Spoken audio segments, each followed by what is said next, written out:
Fy enw i yw Kate Jones, dwi'n 40 mlwydd oed a dwi'n byw yn Llandudno. Dwi yn fy mlwyddyn ola astudio gradd genedlaethol MA Mhrifysgol Bangor. Dewisais astudio'r cwrs hon ar ôl bron i 2 ddegawd o fod yn athrawes, oherwydd teimlais fy mod angen diweddaru fy hun ar ymchwil mwy o ddiweddar, y dulliau addysgol mwy o ddiweddar ac addysg ei hun yn y cyfnod modern.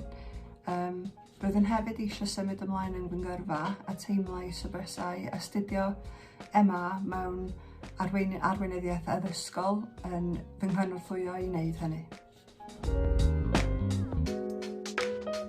Y peth gorau am y cwrs yw'r ysbrydoliaeth mae wedi roed i fi fel athrawes ac fel arweinydd. Mae wedi gwella fy ymarfer fel athrawes ac arweinydd yn yr ysgol.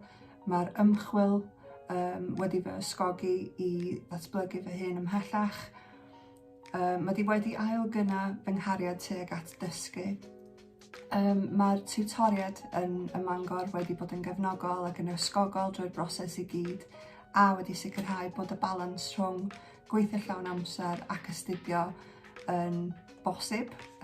Mae'n anodd ar adegau, ond mae'r cwrs ei hun a'r tiwtoriad wedi bod yn wirioneddol yn ysgogol ac mae wedi bod yn broses ac yn brofiad positif iawn.